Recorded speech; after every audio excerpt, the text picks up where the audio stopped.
let's just take you through all the resources that you will need to be able to give effect to an application, really without paying for any professional help.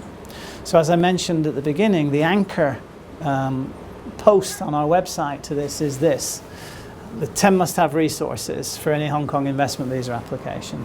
Find it, and then you'll discover that there are 5 that, in my view, you absolutely need to use when you put your application together, and you'll find that there's another 5 or 6 resources that you would perhaps want to refer to and have an understanding of what the content there are, because it will add value, I think, to the principal application. So to start off, what I suggest you do is you look at must-use resource number 1, which is this infographic, which basically talks about what your application for an investment visa is going to look like.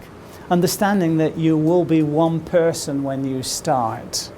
So I put a one-man investment visa for Hong Kong, what's required. So all the elements are sort of set out from 39,000 feet there. And then once you've done that, I suggest you then look at this resource.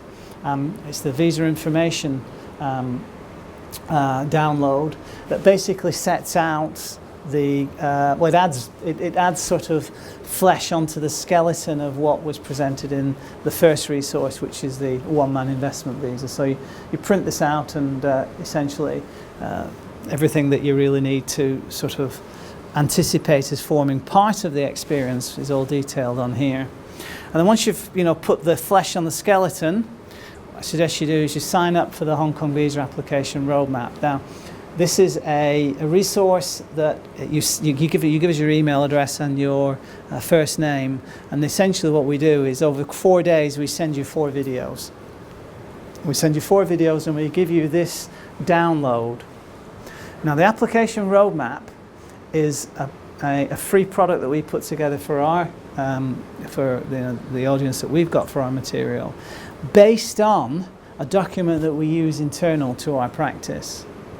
Because the way it works in our practice is that I see clients, the clients telling me their stories, I then decide a strategy, I agree an application strategy with them, and then we begin work. Now, clearly, because we've got quite a big practice, I don't do all the work myself. I mean, I've got 16 colleagues now.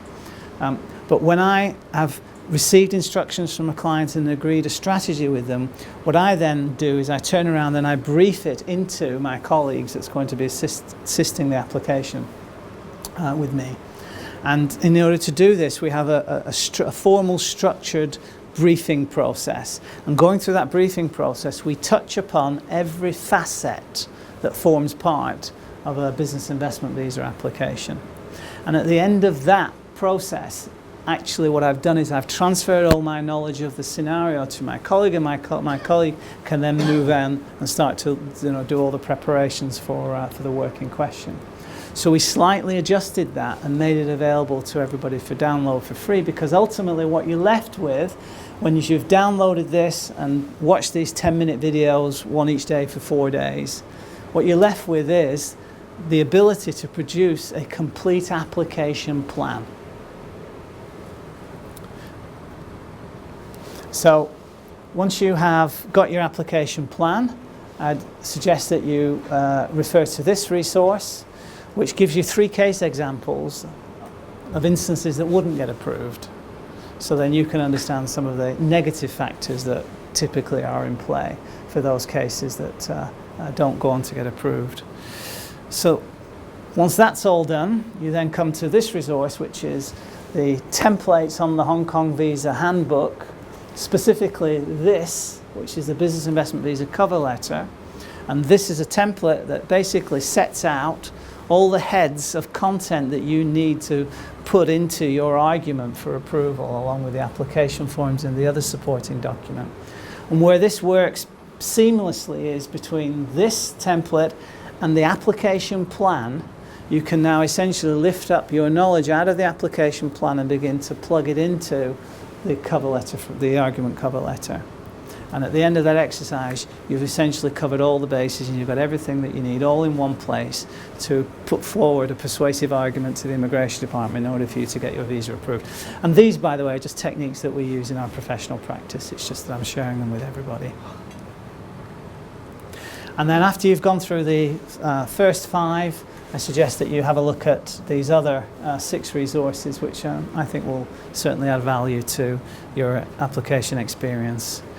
And then after you've gone through all of that, and just prior to submitting your application, or indeed during the currency of preparing your application, if you have any questions, you can always write to me via the blog.